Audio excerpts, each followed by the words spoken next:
Hello dear students, welcome you on Gurukulam coaching institute. Dear students, आज हम बात करेंगे साइबर क्राइम के ऊपर।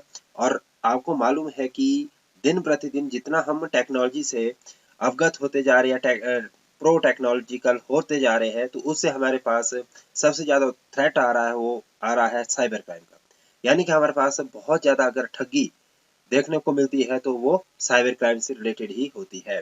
कहीं ना कहीं हमें ठगा जाता है, हमारी ज़रूरतों को पूरा करने के झांसे में लाकर हमारे साथ कहीं ना कहीं ठगी होती है, चोरी होती है, डकैती होती है।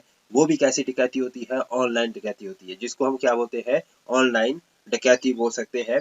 तो इसी से बचने के लिए साइबर क्राइम्स से संबंधित हमें जानकारी होना जरूरी है। और उसके साथ साथ ही हमें यह भी पता होना चाहिए कि साइबर क्राइम के कितने टाइप्स है, किस किस तरह से ये होता है, और साथ ही साथ इसके लिए वेरियस लॉज क्या बने हैं, और इस प्रिवेंशन कैसे कर सकते हैं, यानी कि इससे हमें बचाव कैसे हो सकता है। तो अगर मैं इस बारे में डिटेल्स में जाऊं, तो डिटेल्स में मैं इसमें इंट्रोडक्शन से स्टार्ट करूंगा। Cyber crime is any illegal activity carried out on और थ्रू अ कंप्यूटर। यानी कि ऐसी गतिविधियां, इलीगल गतिविधियां या अकानूनन गतिविधियां जो कि कंप्यूटर के माध्यम से पूरी की जाती है, या इंटरनेट के माध्यम से पूरी की जाती है, या किसी अन्य तरह की टेक्नोलॉजी का इस्तेमाल करके उसको अंजाम दिया जाता है, उसको हम साइबर क्राइम कहते हैं।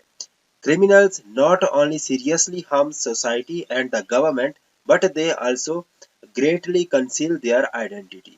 ऐसा नहीं है कि जो क्रिमिनल है केवल और केवल समाज को या सोसाइटी को ही हार्म करते हैं या गवर्नमेंट को हार्म करते हैं, बट उनकी आइडेंटिफाई करना भी काफी मुश्किल हो जाता है। सो cyber crime can be broadly construed as an illegal activity that make use of computer or the internet as a tool, a target और बोथ। ऐसा कहा जाता है कि जो साइबर क्राइम है उसमें इलीगल एक्टिविटी को किसी कंप्यूटर के द्वारा या इंटरनेट के द्वारा या दोनों तरह के मीडियम को यूज करके अंजाम दिया जाता है। although the term cyber crime is not defined in any act or statute approved by the Indian legislature, ऐसा माना गया है कि जो हमारा साइबर क्राइम है इसको कहीं पर हमें मेंशन नहीं मिलता। ना किसी ये कॉन्स्टिट्यूशन में हमें बताया गया है कि साइबर क्राइम एक्चुअल में क्या है, टर्म क्या है, किस तरह से इसको डिफाइन किया गया है। ना इसका कोई प्रॉपर काइंड ऑफ स्टैट्यूट बनाया गया है। ये यदा कदा कहीं ना कहीं किसी कोर्स में किसी क्राइम जब हो जाता है तो उसके बारे में इंटरप्रिटेशन मिलती है हमें, किससे? हमारे को मिलती है अपनी जुडिशरी से। ठीक है, जो कोर्ट्स होते हैं, हायर कोर्ट और supreme court. The misuse of technology and society's increasing reliance on it in modern society are the root cause of cyber crimes as unstoppable evil। यानी कि हम डेली क्या हो रहा है कि टेक्नोलॉजी के हम आदी होते जा रहे हैं, रोज किसी ना किसी टेक्नोलॉजी या एडवांसमेंट ऑफ द टेक्नोलॉजी को हम अपनी लाइफ में शामिल कर रहे हैं। और इस वजह से जो साइबर क्राइम है उसको कॉजेज को, रूट कॉजेज को आइडेंटिफाई करना मुश्किल सा हो गया है, और ये एक अनस्टॉपेबल इविल्स हमारे सामने बन चुकी है। उसके बाद computer can use and other associated technology are becoming an increasingly necessary part of the daily life. Supporting user ease, this medium is limitless and unquantifiable। जो हमारे जितने भी टेक्नोलॉजी है, कंप्यूटर्स है, ये इतने ज्यादा पार्ट एंड पार्सल्स हमारी लाइफ के हो चुके हैं कि हमें इन चीजों के बिना या कंप्यूटर्स के बिना, टेक्नोलॉजी के बिना, स्मार्टफोन के बिना अपनी लाइफ्स को स्पेंड करना कुछ आवर्स के लिए भी डिफिकल्ट सा लगता है। Only a few of the recently growing cyber crimes include cyber stalking, cyber terrorism, email spoofing, email bombing, cyber pornography, cyber defamations, and other are the basic types of cyber crime। अब इनको हम details में further वाली slides में पढ़ेंगे। पहला इसमें देखेंगे हम टाइप्स ऑफ साइबर क्राइम्स में, दैट इज चाइल्ड पोर्नोग्राफी। सबसे ज्यादा अगर आज की डेट में साइबर क्राइम्स को अंजाम दिया जाता है तो सबसे ज्यादा प्रॉफिटेबल हमें इसमें देखता है कि चाइल्ड पोर्नोग्राफी को ज्यादा ये इलीगल एक्टिविस्ट इसको अंजाम देते हैं।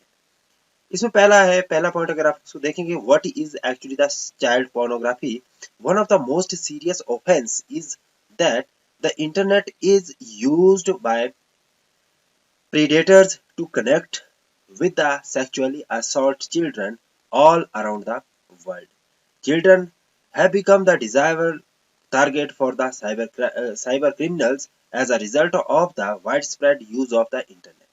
And pedophiles approach children through chat room where they befriend them and take personal information from their defenseless victims in order to entice them into their trap.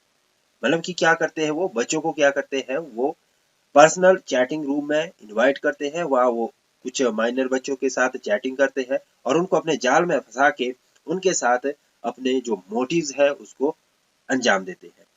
These pedophiles entice kids to the internet where they then assault them sexually or use them as a sex object.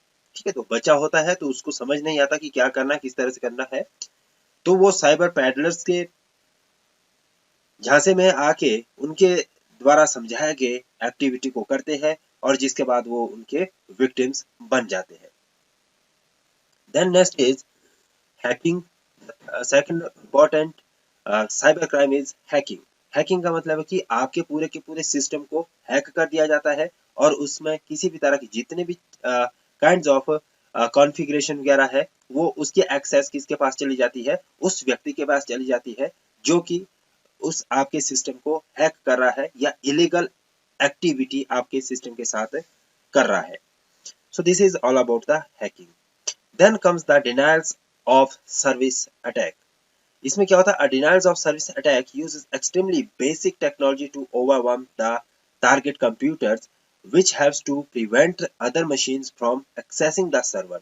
ठीक है, इससे क्या होता है कि जो आपकी machine है इस तरह से हैक कर दी जाती है कि वो जो proper legal system of servers है उससे उसको हटा दिया जाता है और उसके बाद आपकी पूरी इंफॉर्मेशन उससे हैक कर ली जाती है. So hacker utilize a variety of technique to download servers.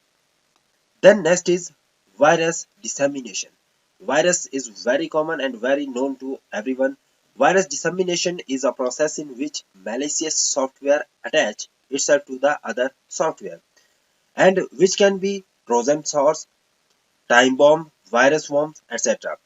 So which has the ability to destroy the victim's computer systems, which generally refer to the unlawful destructions or deletions of machines data or the internet function, which prevent standard devices function is plainly an illegal offense. यानी कि जब virus आपके system में install हो जाता है तो वो आपके पूरे के पूरे सिस्टम को धीरे धीरे हैक कर लेता है और आपके सिस्टम को काफी ज्यादा स्लो कर देता है इन running the all software installed in your system. उसके बाद आता है कंप्यूटर फॉर्जरी. कंप्यूटर फॉर्जरी क्या होती है? When a perpetrators alter documents stored in computerised form. Perpetrators कौन होते हैं? Perpetrators are the persons who do illegal activity. ठीक है, जो इलीगल एक्टिविटी को हम करने वाले व्यक्ति को हम कहते हैं perpetrators and the crime committed may be forgery. In this instance, computer system are the target of the criminal activity. इसमें क्या होता है आपका कंप्यूटर सिस्टम क्रिमिनल एक्टिविटी को अंजाम देने के लिए मेन टारगेट होता है और the computers however can also be used as the instrument with which to commit the forgery. A new generations of fraudulent alterations or counterfeitings emerged when computerized color lesser copies becomes available.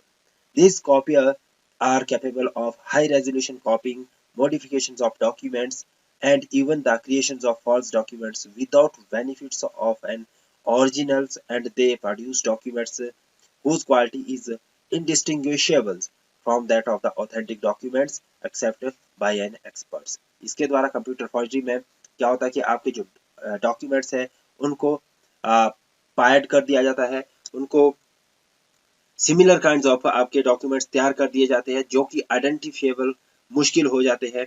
उसको एक expert के द्वारा ही identify किया जा सकता है कि कौन सा डॉक्यूमेंट डुप्लीकेट है, कौन सा डॉक्यूमेंट ओरिजिनल है. तो इसमें ये कंप्यूटर फॉर्जरी का एक लूप होल्स ये भी है. Then comes the credit card frauds. Credit card frauds आज की डेट में सबसे ज्यादा होता है और इसमें कई तरह की कॉल्स आती है कि आपका क्रेडिट कार्ड एक्सपायर हो रहा है या आपके क्रेडिट कार्ड्स की लिमिट्स को इंक्रीज कर दिया गया है, तो आप अपने कार्ड्स का नंबर हमें शेयर कर दीजिए। तो जब व्यक्ति अपने कार्ड का नंबर शेयर कर देता है तो उसी समय उसके साथ बहुत बड़ा फ्रॉड हो जाता है। This is the credit card frauds. इसको मैं डिटेल्स में यहाँ पे नहीं करूंगा। Then comes the phishing. Phishing is the fraudulent SMS, social media message, voicemails, or other in-app message ask the recipient to update their accounts details। ठीक है, इसमें भी सिमिलर काइंड्स ऑफ एक्टिविटी की जाती है जिसमें कि एक पर्सन को अकाउंट्स की डिटेल्स को अपडेट करने के लिए कहा जाता है और साथ ही साथ उसमें पासवर्ड वगैरह के लिए कहा जाता है कि आपके अकाउंट की का पासवर्ड चेंज कर दिया गया है और उस पासवर्ड को लेने के लिए आपके फोन नंबर पे एक ओटीपी आएगा, आप उस ओटीपी को डालिए तो आपके जो अकाउंट्स की डिटेल्स है वो अपडेट हो जाएगी। तो जैसे ही वो ओटीपी डाला जाता है उसी समय उस व्यक्ति का अकाउंट्स पूरी तरह से हैक हो जाता है और उसकी पर्सनल इंफॉर्मेशन उस क्रिमिनल्स के पास पहुंच जाती है, उस विक्टिम्स की। तो ये इस तरह से भी फ्रॉड हमारे सामने देखने को मिलता है। उसके बाद आता है स्पूफिंग। स्पूफिंग क्या होता है? Get one machines on a network to have a separate computers, usually a computer with special access privilege so that the other computer can be accessed globally. This is the spoofing. Then comes the cyber stalking. Cyber stalking is in our culture. Cyber stalking refers to an act of following or monitoring someone's online, and the victims of cyberstalkers is not physically pursued. Instead, he is traced down after an online engagement and stalked, harassed, and intimidated verbally. It is the infringement of on your online privacy. आप कह सकते हैं कि cyber stalking एक तरह से क्या होता है, किसी का पीछा करना।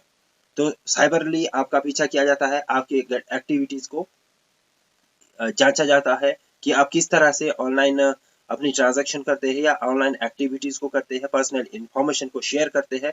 उसके बिहाफ से जो क्रिमिनल्स होते हैं, साइबर क्रिमिनल्स होते हैं, वो आपकी एक्टिविटीज को हैक कर लेते हैं या उसको अपने पास सेव कर लेते हैं और बाद में आपके साथ साइबर क्राइम को अंजाम देते हैं। Then comes the threatening. Threatening, the suspect contact the victims in chat rooms and send obscene emails. ये काइंड ऑफ कि उनको अपने चैट रूम में बुला के उनके साथ किसी तरह का इलीगल एक्टिविटी को अंजाम दिया जाता है। तो this is gets the in type of cyber crime. Then मैं इसको इस्लामी अटैक्स को डिस्कस नहीं करूंगा, इतना इंपॉर्टेंट नहीं है। हम यहाँ पे पढ़ेंगे ईमेल बॉम्बिंग। क्या पढ़ेंगे हम यहाँ पे? Email bombing. तो ईमेल बॉम्बिंग का मतलब है सेंड, मतलब कि बहुत सारी मेल्स को किसी अकाउंट्स में सेंड करना ताकि उसको उस समय जो जितना भी उस सिस्टम है या नेटवर्क है वो माल फंक्शंस हो जाए एंड उसकी जो फंक्शनलिटी है वो करप्ट हो जाए। तो इस तरह से ईमेल बॉम्बिंग होती है। फिर है data डिडलिंग।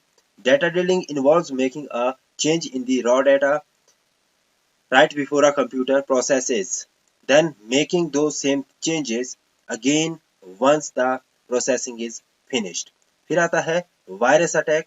Virus are the programs that attach to the computers or a file and then replicate themselves on other computer and files connect to the network। ठीक है, जो वायरस होते हैं वो आपको पता है कि एक कंप्यूटर से दूसरे कंप्यूटर में भी ट्रांसफर इजीली हो जाते हैं, एक डिवाइस से दूसरी डिवाइस में भी इजीली ट्रांजैक्ट हो जाते हैं। और ये क्या करते हैं कि ये आपके कंप्यूटर को काफी ज्यादा स्लो कर देते हैं और आपके कंप्यूटर के फंक्शन को स्टॉप कर देते हैं, ये अच्छी तरह से जो फंक्शनिंग होती है वो नहीं देते। आते हैं आपके पास logic bombs. This offence depends on a specific conditional circumstances occurring. So, Chernobyl virus serves as the most prominent illustration. It was the dormant for the majority of the years and only becomes the active on a particular date. उसके बाद आता है आपका Trojan attack. Trojan attack, an illegal program known as the Trojans, hides its true purposes by appearing to be a legitimate piece of the software and operating from within. This is the Trojan attack. उसके बाद आता है cyber skidding.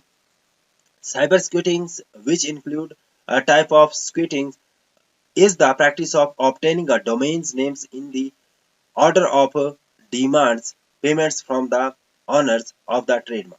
इसमें cyber स्क्यूटिंग में क्या होता है कि जो क्रिमिनल साइबर क्रिमिनल्स है वो किसी व्यक्ति के नाम से या किसी कंपनी के नाम से सिमिलर वर्ड टू वर्ड कोई वेबसाइट तैयार कर देते हैं या कोई इस तरह का ब्रांड्स नेम एस्टेब्लिश कर देते हैं जिससे कि उस पर्टिकुलर ओरिजिनल कंपनी के साथ वो फ्रॉड कर सके और उनके साथ वो क्या करते हैं फिर डिमांड ऑफ द मनी करते हैं कि अगर आप उसको डी रजिस्टर करते हैं तो आप को कुछ ना कुछ उनको पे करना पड़ेगा और वो according to their demands and the strength of the business आप या बोल सकते हैं उसकी जो उस एक पर्टिकुलर समय में एक वर्थ होगी बिजनेस की उसके अकॉर्डिंग डिमांड की जाती है पैसे की या दूसरी अन्य चीजों की. साइबर सिक्योरिटी ज्यादातर वेल्दी पर्सन के साथ होता है या फेमस पर्सन के साथ होता है, जैसे कि आप बोल सकते हैं कि जितने भी एक्टर्स वगैरह रहते हैं या बड़े बिजनेस हाउस होल्ड रहते हैं तो उनके साथ इसका साइबर सिक्योरिटी होने का ज्यादा चांसेस रहता है.